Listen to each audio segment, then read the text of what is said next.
And now Ron is going to introduce our speaker for this morning.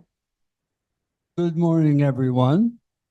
You'd never know there was a storm coming, would you? It's a beautiful day out there this morning, but those of us from Florida, we know what's coming. Our course this semester in this time block is every 4 years, as you know. This course has been totally organized and set up by Barbara Oberlander. She recruited the speakers, she laid out the program, and so this is her baby, and we're so appreciative of that. And our speaker this morning is Barbara, who will be doing the first lecture in the course. And Barbara is no stranger to ILR, one of our favorite presenters. But it would be easy to sit back and say, oh, here comes another Barbara Oberlander lecture. That's fine. Let's get, because we really love these. But make no mistake, these lectures are put together through hours of research, preparation, and you know, they say the best pros know that you have to prepare. And that certainly is the case with Barbara. She does her homework. It shows up here. And would you please welcome Barbara?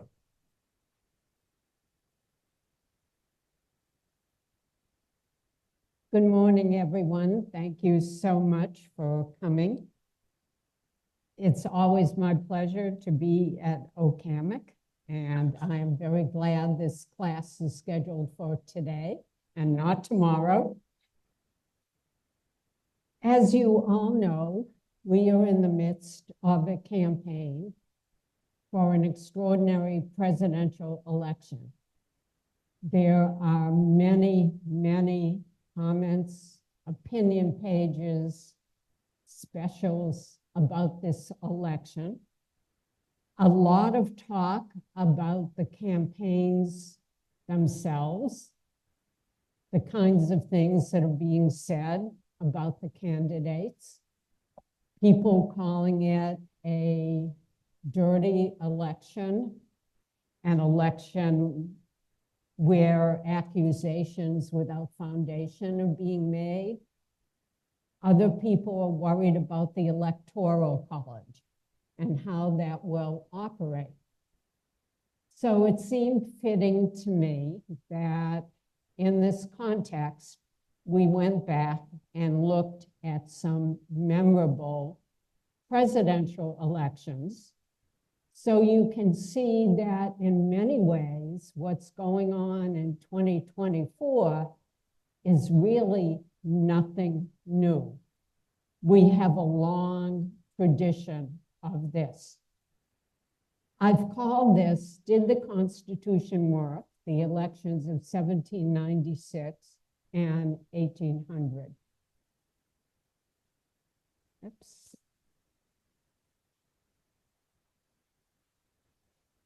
Non-mins. Yep.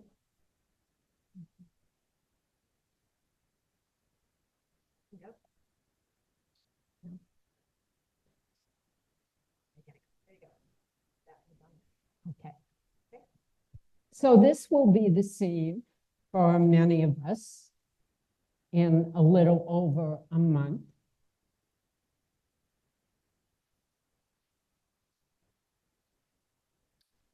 The Constitutional Convention, the founding fathers who had the task of designing a new government.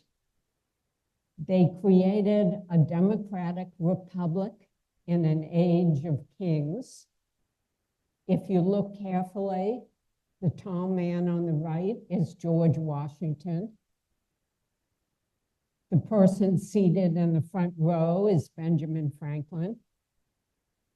And it was, of course, for George Washington that the executive branch was created. It's hard to imagine the adulation of the American population toward Washington. And that adulation and trust in him meant that the Constitution, creating executive power, placed a lot of responsibility and a lot of leeway in this office. This is Article 2. The executive power shall be vested in a president of the United States of America. A president? There was no president in the rest of the world. There were presidents of volunteer fire companies. There were presidents of colleges, but the idea of the office of president was really new. He shall hold his office during the term of 4 years, and together with the vice president chosen for the same term, be elected as follows. Each state shall appoint in a manner as the legislature of the state may direct a number of electors equal to the whole number of senators and representatives to which the state may be entitled in Congress.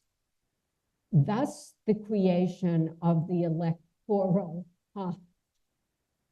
The term itself does not appear in the Constitution, but that's how we refer to it. And you know, of course, that many of the people at the Constitutional Convention were lawyers, and lawyers have a tendency to use a lot of words. So this is the provision regarding how the president shall actually be chosen. And I've highlighted the important part of this. The electors shall meet in their respective states and vote by ballot for 2 people, one of whom at least shall not be an inhabitant of the state. And once the votes are signed and certified and transmitted to the seat of the government of the United States, the Senate, they will be counted. And here's the key part. The person having the greatest number of votes shall be the president if such number is a majority of the whole number of electors. The magic number today is 270. If there be more than one who have such a majority and have an equal number of votes, then the House of Representatives shall choose. And it shall choose by ballot. And if no person have a majority, then from the 5 highest on the list. But in choosing the president, the vote shall be taken by states, the representation from each state having just 1 vote. Now, I've highlighted this because, as we'll see, this is going to be very important in the election of 1800. There he is, the man who was elected unanimously to be president of the United States. He certainly did not want to do it. He wanted to go back to his beloved Mount Vernon and retire. He had seen enough action as commander-in-chief, but he knew that this was an important experiment. Would this democratic republic in an age of kings be successful? And so he felt his duty called. His vice president was John Adams, who had been very important also during the American Revolution. He appointed cabinet members from people he knew who also had been crucial during the Revolution and immediately after. Alexander Hamilton, the brilliant person who had been Washington's aide, was appointed Secretary of Treasury. Thomas Jefferson, Virginia Planter, author of the Declaration of Independence, important of the Constitutional Convention, Secretary of State. By the time Washington stepped down in 1796, he could take satisfaction in what had been accomplished. The country was viable financially, partially due to Alexander Hamilton. He had established executive departments. He had established the dignity of the office. Government offices were filled with men of very high quality. But his second term was very difficult. There was a clash, a definite clash between the two most prominent members of his cabinet, Hamilton and Jefferson. Hamilton, in his financial program to take over all the debts that the colonies had accumulated during the Revolution, wanted to create a national bank of the United States, which he did. And it was clear that Hamilton admired the British system a great deal, and at the same time was very afraid of what was going on in France. France had undergone a revolution. It had turned violent. And Hamilton was one of those people who feared mob rule. He wanted government by the elite. Jefferson, on the other hand, was more interested in having states have the majority of power and the people having a voice. So by 1792, there's really a clash between these two people. You don't have political parties yet. What you have are what we call factions, political factions. And then there was the issue of foreign affairs. Foreign affairs at this time were a challenge for any president. Europe was at war. France, after the Revolution, had gone to war with Great Britain. Washington had declared our neutrality. I mean, we couldn't get involved in another war so soon, but the British did not respect our neutrality. They really didn't expect that we would last as a country, and they began seizing American ships. They also seized American sailors and impressed them into the British Navy, which was really a hellish affair at this time.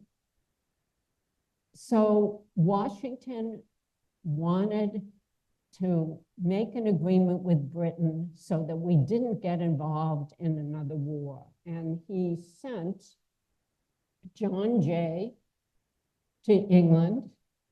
Jay was in the Supreme Court, and at that time, the Supreme Court didn't really have a lot to do. So John Jay went to England and negotiated a treaty, and this is really a photo of the first page of this treaty, which resides in the Library of Congress. It essentially gave a lot to the British. There's no doubt about it. The treaty preserved peace, but Jay gave up a lot of points. When the treaty came back, at first, Washington was even reluctant to submit it to the Senate. The Senate has to okay treaties. And when it became public, there were people who said, damn John Jay. Damn everyone who won't damn John Jay. Jay said he could travel the length and breadth of the United States by his burning effigy. There was so much tumult about this treaty.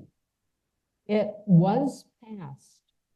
The Senate did okay it, but that was it.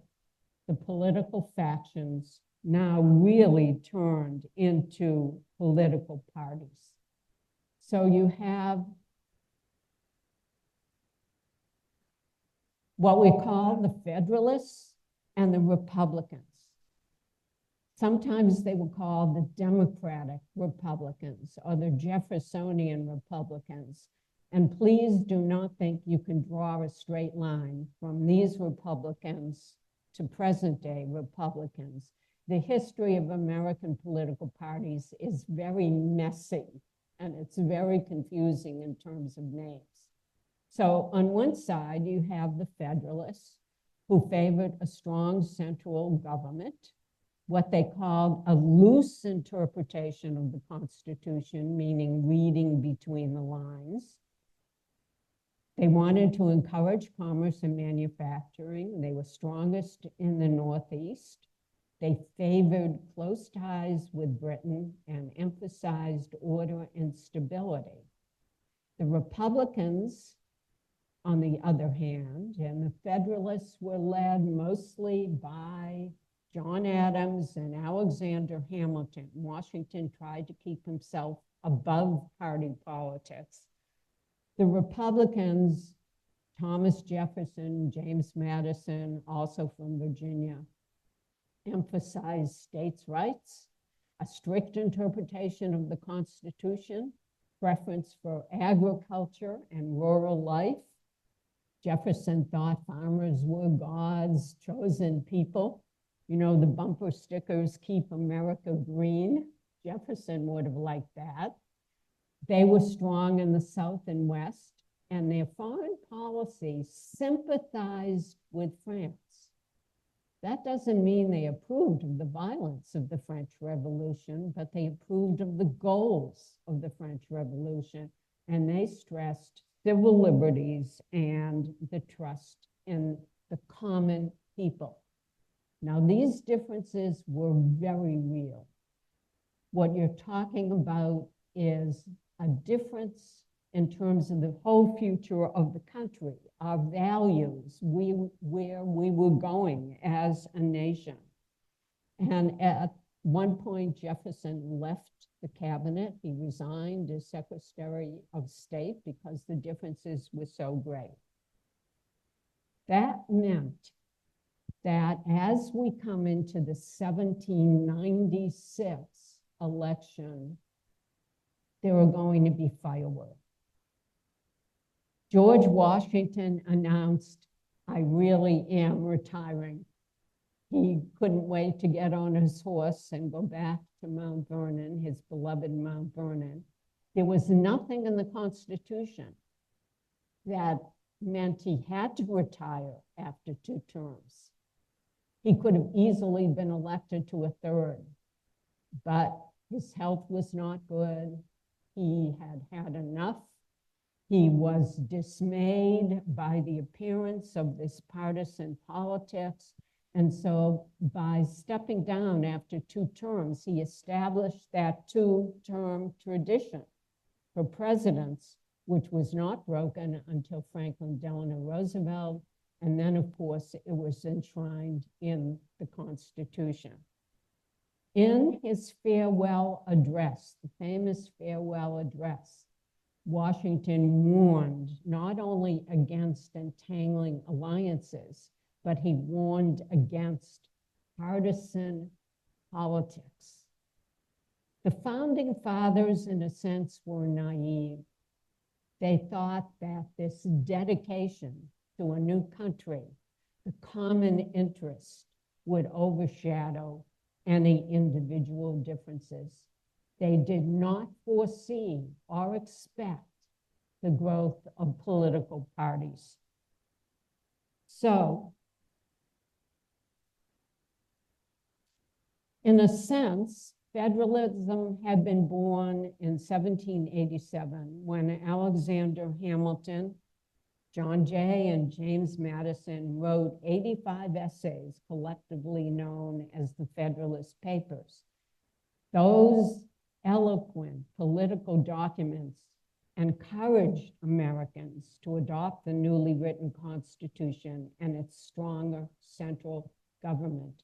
So the idea of a stronger central government goes way back to the debate about ratifying the American Constitution.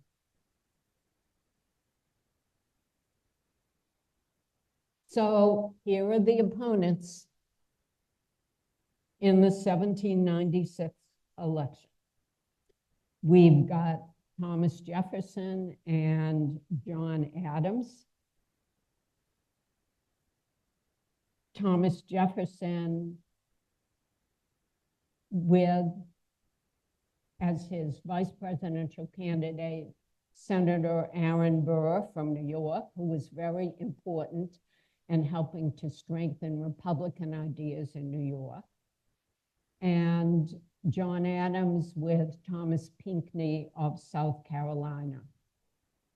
Adams was rightly concerned about following George Washington.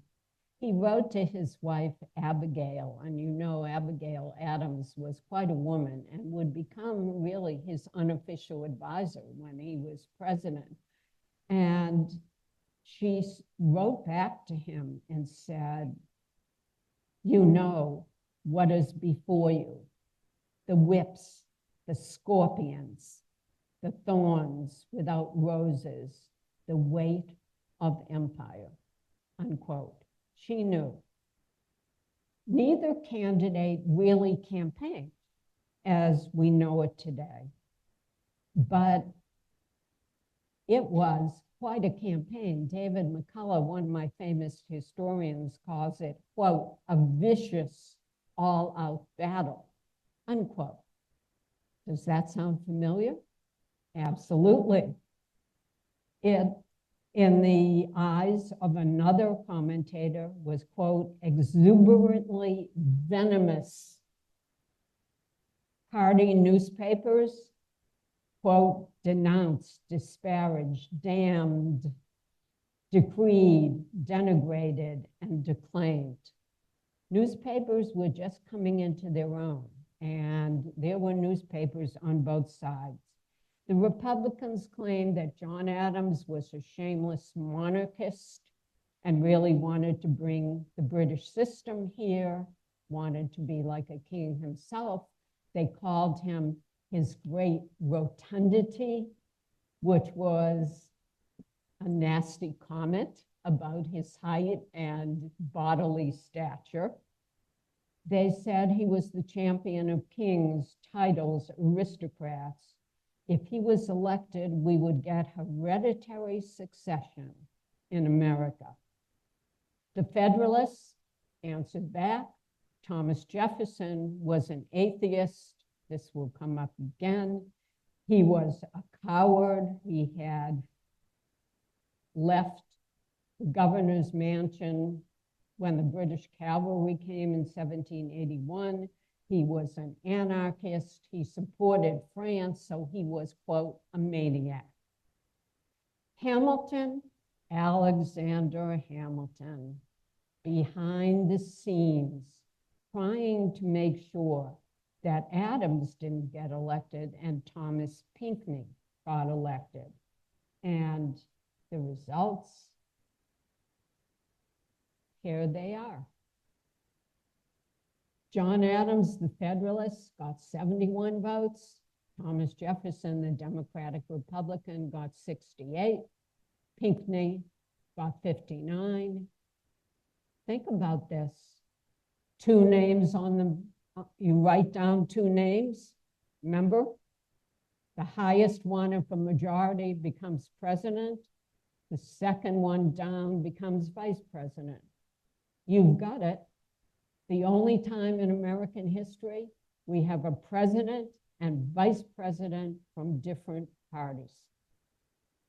John Adams became president and Thomas Jefferson became vice president. Now, there was some thought that these two former friends who had worked closely in the Revolution and at the Constitutional Convention could work together again. And in fact, Adams said in his inaugural address, that he supported Republican government, that's Republican with a small r, and that he wouldn't favor one party over the other.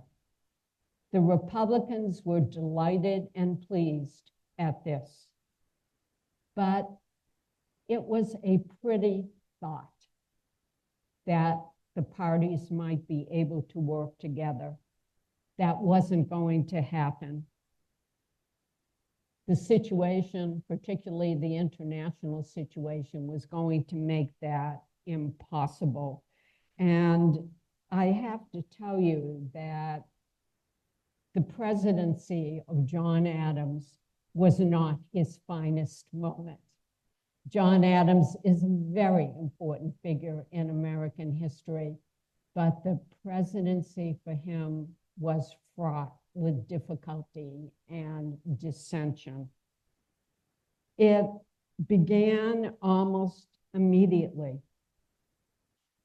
Once we signed the Jay Treaty with Britain, the French, our allies from the American Revolution, were angry at us. So they started seizing American ships. If you get the impression that American ships on the high seas were vulnerable to being seized by either the British or the French, that's a correct impression. So Jay had done it for Washington. John Adams decided he would try the same kind of tactic and send representatives to France to somehow make a treaty. By the way, this is where Adams lived. This is the White House, partially finished by 1800. Look at the debris in front. The Capitol was really a swamp, but he was the first president to live in the White House, which was really unfinished. And Abigail Adams is famous for hanging her laundry in one of the rooms of the White House. So Adams sent a delegation to France, and the French answer was that if we paid them bribes, we could talk about negotiation and a treaty. And of course, we were not going to do this. It was called the XYZ affair, and here is a political cartoon satirizing that. And you see the big bag of money and treasures that the French wanted from the Americans. There was an outcry for war against France, our old ally from the American Revolution. But John Adams wouldn't go there. He would not agree to the idea of going to war with France, much to his credit. Here's a portrait of John Adams that was done at the time. He is framed by 16 states. Below each state seal, you have its population, number of senators and representatives. At the top of the print is a spread-winged eagle holding an arrow, an olive branch, and a banner with the words, "Millions for our defense, but not a cent for tribute."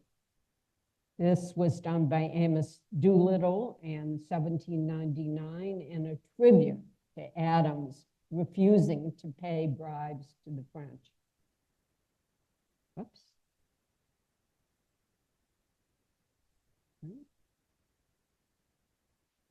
There's a close-up of it. So eventually, we were able to negotiate with France, and we divorced ourselves from the old French alliance. But Adams' actions infuriated many of the extreme Federalists, including Alexander Hamilton. And we'll see, Hamilton would take out his poison pen and do in Adams in the next election.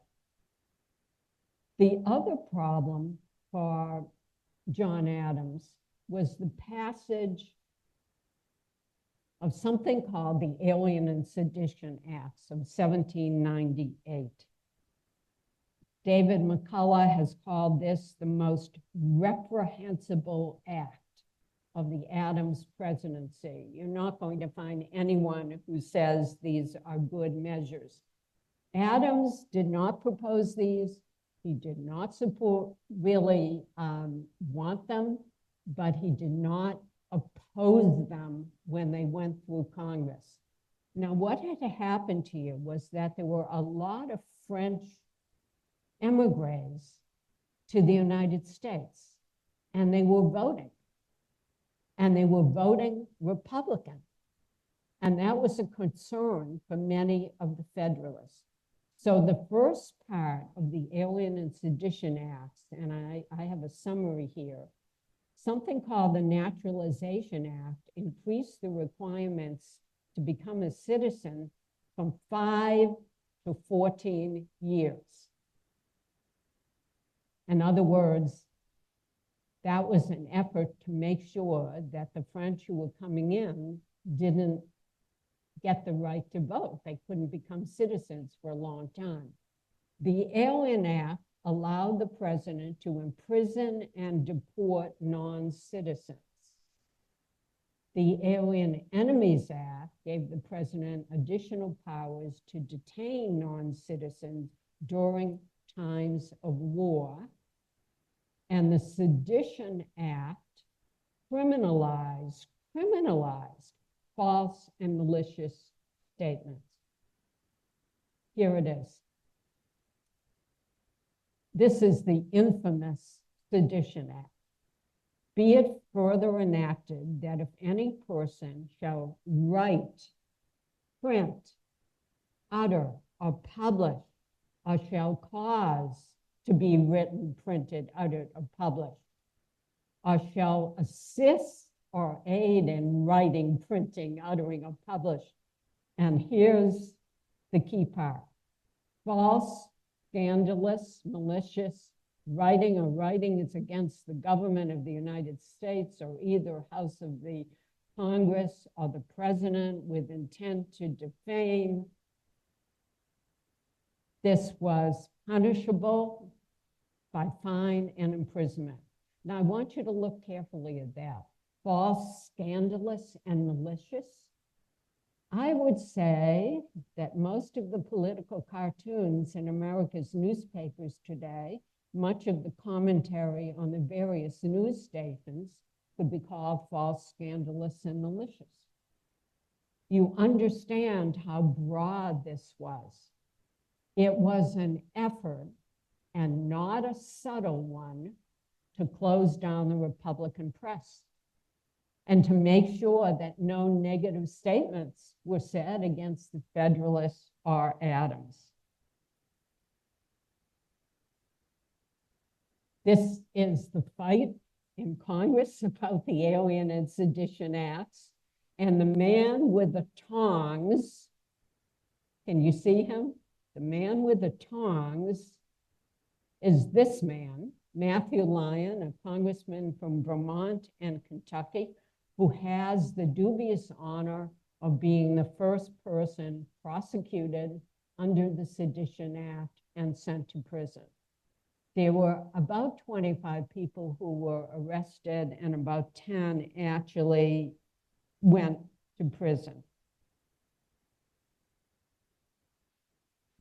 So all of this should tell you that by the time we get to the election of 1800, the white gloves are going to be off.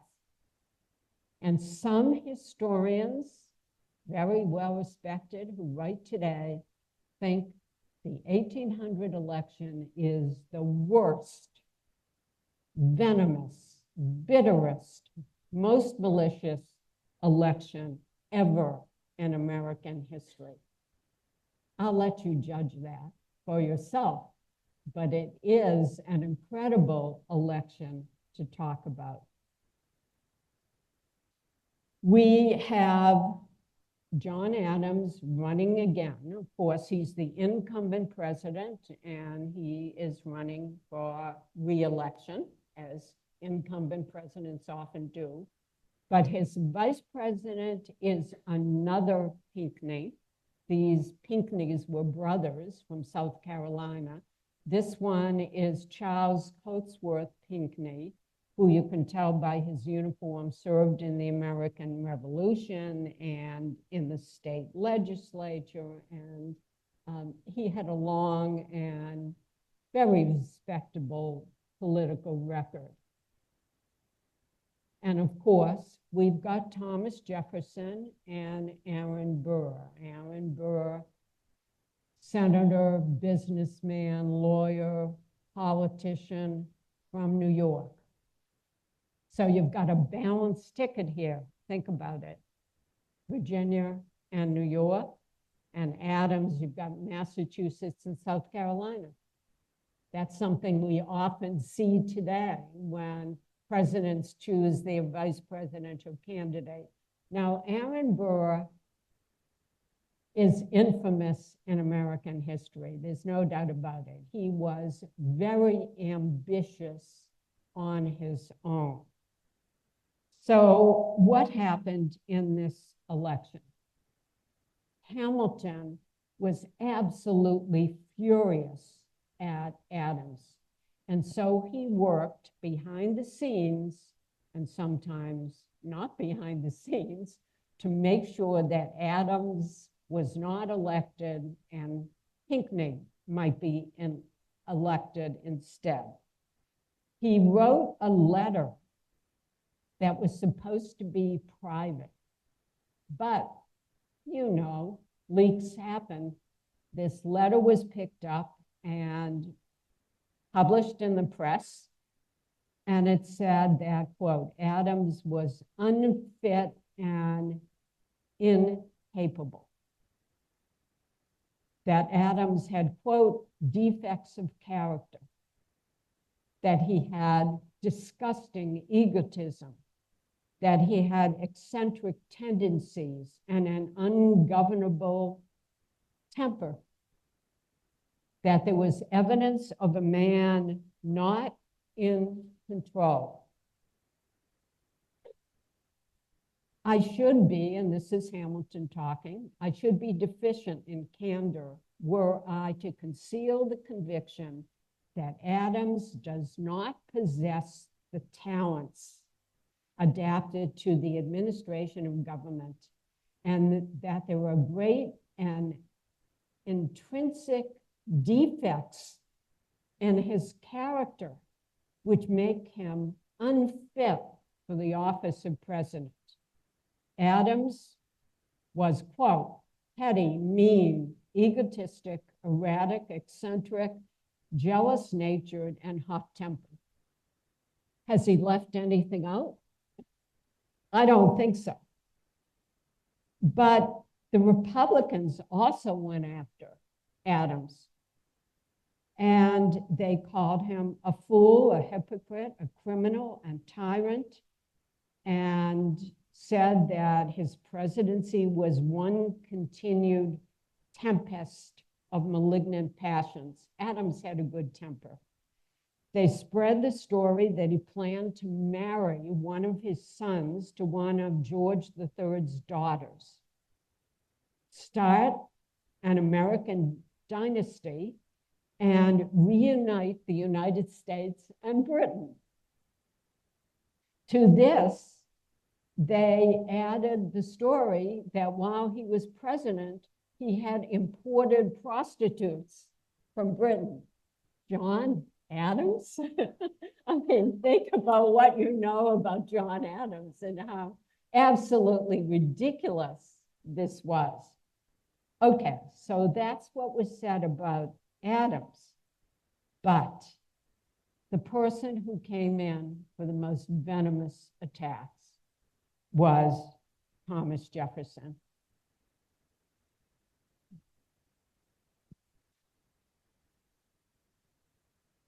Jefferson had hired this man, by the way, James Callender, to write things against Adams.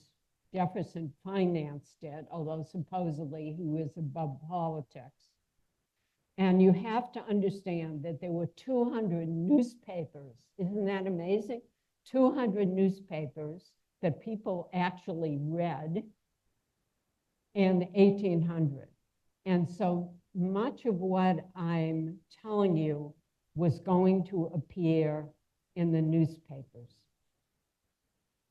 The Federalists attacked 57-year-old Thomas Jefferson. He was a deist, a champion of the people, a friend of the French Revolution.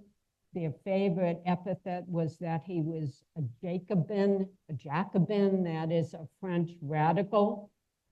They charged that Jefferson had cheated his British creditors. He obtained his property by fraud. He had robbed a widow of an estate of 10,000 pounds and more. Adams, according to Callender, hideous, hermaphroditical character, which has neither the force of a man nor the gentleness and sensibility of a woman. And he published a whole pamphlet called The Prospect Before Us. So you understand the war of words that was going on here. And this was against Jefferson. He was a mean-spirited, low-lived fellow, the son of a half-bred Indian squaw, sired by a Virginia mulatto father, raised wholly on hoe cake made of coarse ground Southern corn, bacon, and hominy, with an occasional change of fricasseed bullfrog. This is the man who liked French cooking and brought a chef to the White House. The Connecticut current, if Jefferson is elected, look at this: murder, robbery, rape, adultery, and incest will be openly taught and practiced. The air will be rent with the cries of the distressed. The soil will be soaked with blood, and the nation black with crimes. Murder, robbery, rape, adultery, and incest. If Jefferson becomes president. From the National Gazette, at the present solemn and momentous epoch, the only question to be asked by every American laying his hand on his heart, shall I continue in allegiance to God and a religious president, or impiously declare for Jefferson and no God? Now, this was picked up by various ministers around the country and Congregationalist clergymen, Presbyterian. John Mason in New York wrote that Jefferson was an infidel who was against the truth of God's word, and he had no respect for the faith and worship of Christianity. They said that if Jefferson got elected, he would collect Bibles and destroy them. So during the 1800 election, I'll tell you, people went out in their backyards and buried Bibles because of this. So it was an incredible campaign by every measure, and the venom was there. Here's an anti-Jefferson cartoon. He is essentially throwing the Constitution and the Declaration of Independence in a fire. And here he is again, being helped by the devil to get rid of the federal government and the Constitution. This article was published. It's hard to read, but it was a rumor about Jefferson and one of his slaves, Sally Hemings. It hinted that he had fathered a child with Sally Hemings. Here is Thomas Jefferson and Sally Hemings.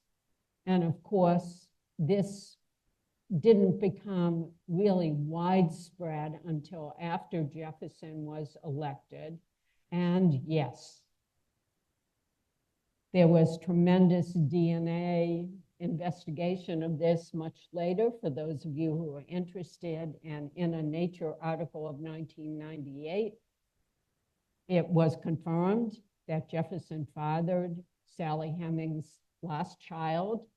By 2000, the Jefferson Foundation was admitting that all of the children, all of Sally Hemings' children, were fathered by Thomas Jefferson.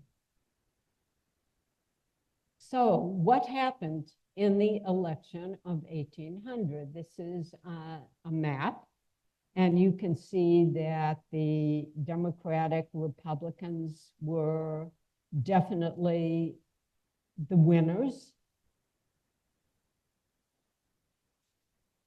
Green, Democratic Republicans, and so remember I said strong in the southern states, so you've got that line of southern states, and of course the Republicans also took New York with the help of Aaron Burr and the Federalists and John Adams, really the New England states. But when they went to count the ballots, and here is the original document of the ballots. Look on the far left.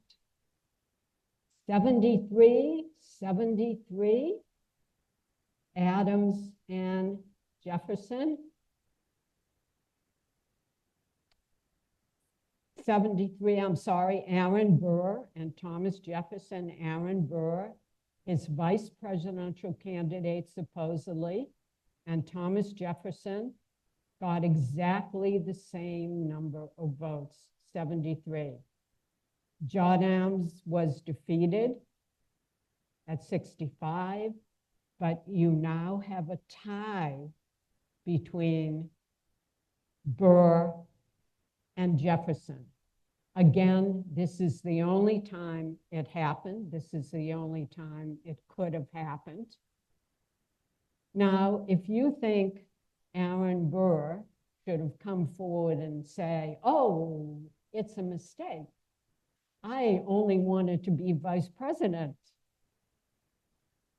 Oh no, Aaron Burr did not come forward and say that. And so this meant, if you recall from the beginning, the election was thrown into the House of Representatives, where each state got one vote. We had 16 states by this time. The magic number would be 9. You would need the votes of 9 states to become president. It went into a crisis. It took 35 ballots. Nothing happened. But then we have Alexander Hamilton. Remember I talked about his poison pen.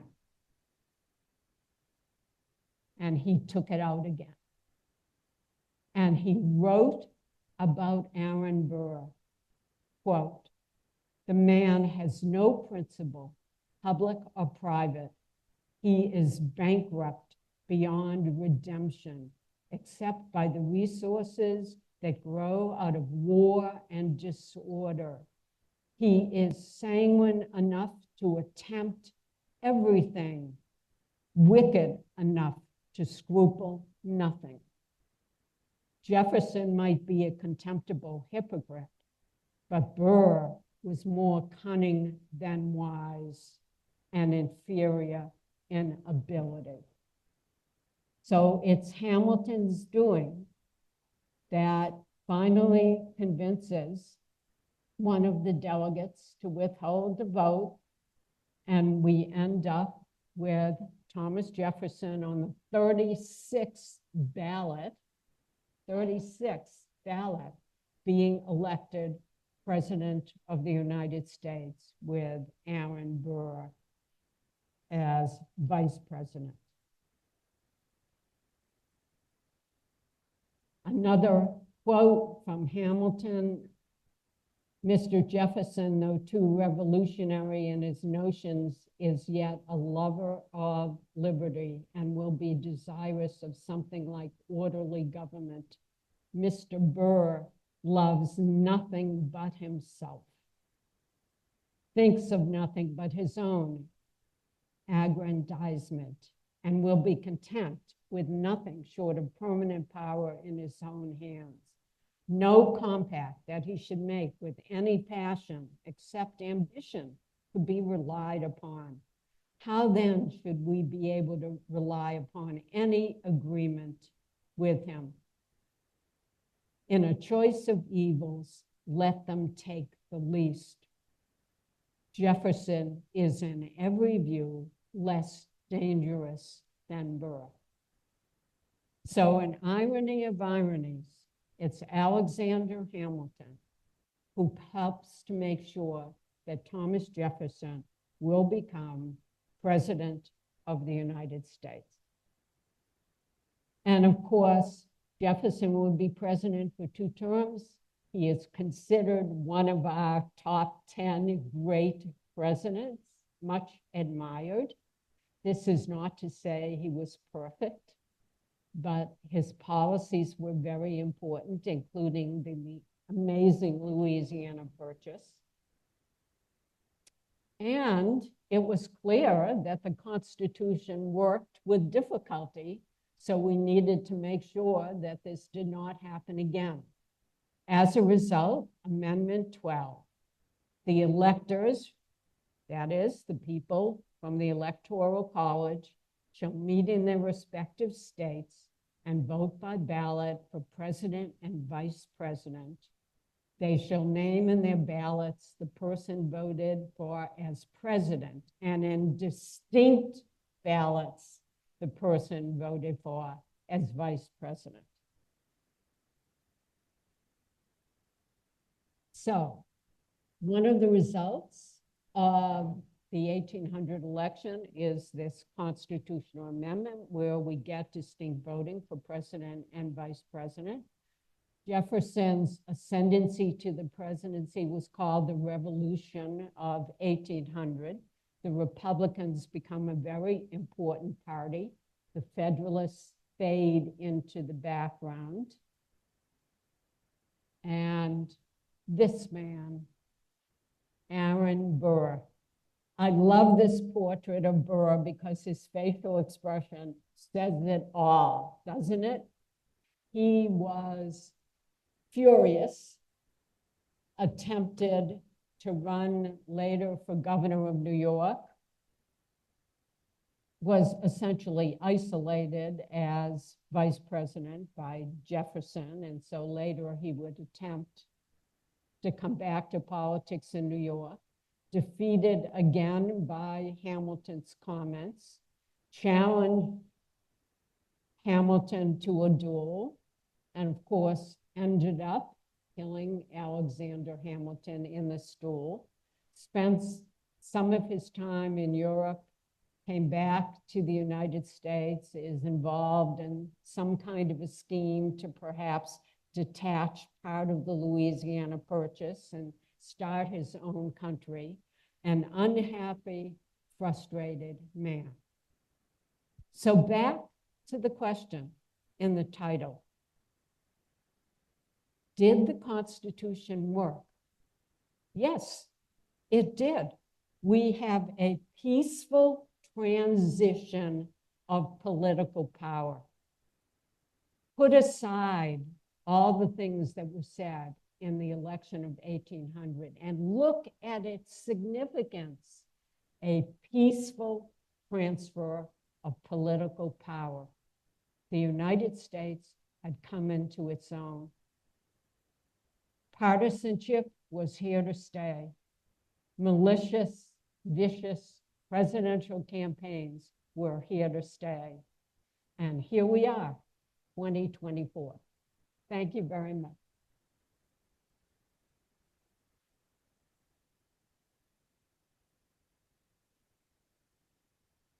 Thank you, Barbara. That was wonderful. And the research and work putting this together really shows, doesn't it? Are there any questions or comments?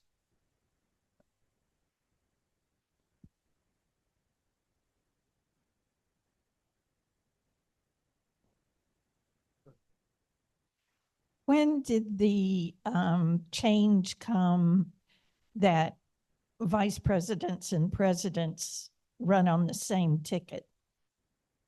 Once political parties were really enshrined, and you had political caucuses and then political conventions, so it became more formalized than it was at this time. Anyone else? You know, the Electoral College is one of those institutions that students from other countries have a very hard time understanding. So if you find it confusing, you're not alone. I remember when I taught that my international students would say, what? You know, because they refer to us as a democracy. And of course, we are not a pure democracy. We are a democratic republic. And we have an indirect system, for better or for worse, of electing our presidents. And so they found the Electoral College a very confusing part of the American system. And of course, many people find it confusing today. It's the 270 electoral votes that you need. So that means, theoretically, you could take the 10 largest states in this country and get 270 electoral votes and not get a single vote in the other 40. Democratic? I'm not sure. Yes, sir. On that same subject, I saw in the last explanation of when the election is thrown into the House that you need a 2/3 quorum. Does that still exist? 2/3 of the states must be present in order to do that? You do need a quorum. Okay, Yes. so if more than 1/3 of the states decided not to participate, that the Right. House could not decide. I see. Yeah. Thank you. There were all these little loopholes.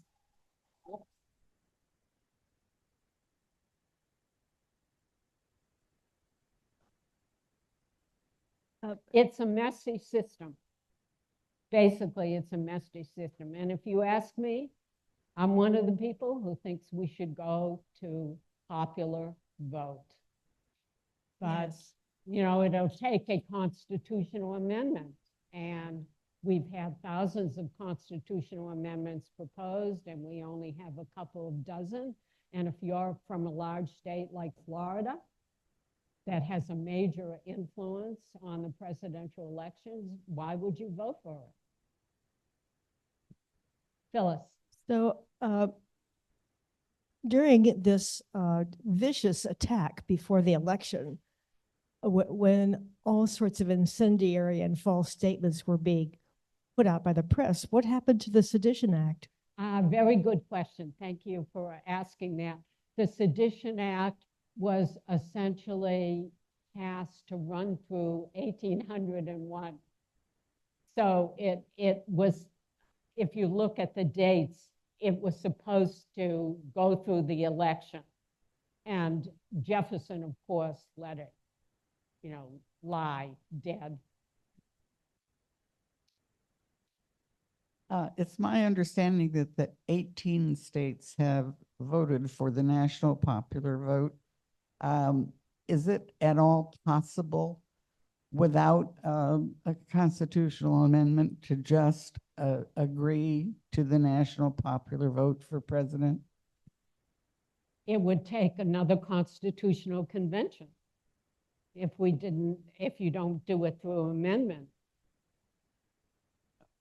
So.